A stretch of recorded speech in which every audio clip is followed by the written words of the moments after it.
मुख्यमंत्री जयराम ठाकुर की अध्यक्षता में शनिवार को आयोजित प्रदेश मंत्रिमंडल की बैठक के दौरान राज्य में कोविड-19 की स्थिति की समीक्षा की गई। मंत्रिमंडल ने कोविड-19 महामारी के दृष्टिगत लागू किए गए सभी प्रतिबंधों को 14 जून सुबह 6 बजे तक जारी रखने का निर्णय लिया। बैठक के दौरान भारत सरकार के निर्णय के अनुरूप प्रदेश में शैक्षणिक सत्र 2020-21 के लिए 12वीं की वार्षिक परीक्षा निरस्त करने का निर्णय लिया गया। मंत्रिमंडल ने निर्णय लिया कि हिमाचल प्रदेश स्कूल शिक्षा बोर्ड सीबीएसई द्वारा मूल्यांकन के लिए सुझाए गए मापदंडों को ध्यान में रखते हुए 12वीं कक्षा के विद्यार्थियों के परीक्षा परिणाम के लिए मापदंड विकसित करके परीक्षा परिणाम घोषित करेगा। इस प्रकार परिणाम घोषित होने के उपरांत यदि कोई विद्यार्थी परिणाम से संतुष्ट न हो तो उसी स्थिति सामान्य होने पर बोर्ड द्वारा करवाई जाने वाली विशेष परीक्षा में बैठने का मौका उपलब्ध होगा।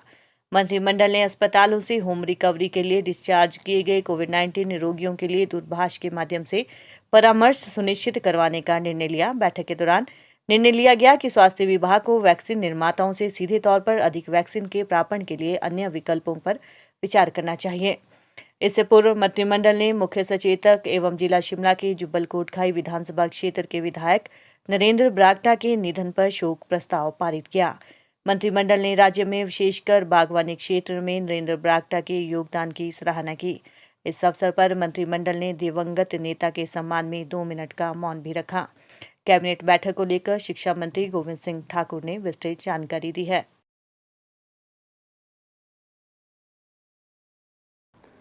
और हर एक से सुझाव लेकर के और उसके पश्चात ग्रुप ऑफ मिनिस्टर की प्रधानमंत्री जी को रिपोर्ट गई और 1 जून को प्रधानमंत्री जी ने स्वयं उस मीटिंग की अध्यक्षता करते हुए कहा कि अब हम सीबीएसई बोर्ड और सीआईएससीई की परीक्षाओं को नहीं करेंगे और उनको कोई क्राइटेरिया बना करके उसके अंतर्गत बच्चों को पास किया जाएगा।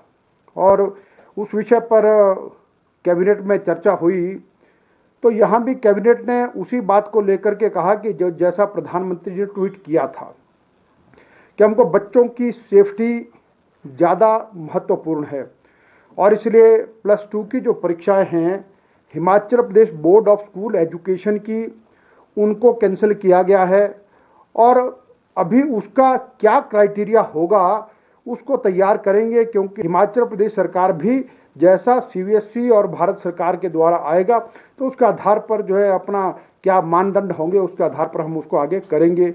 एक पहली बात तो ये शिक्षा के संबंध में की गई।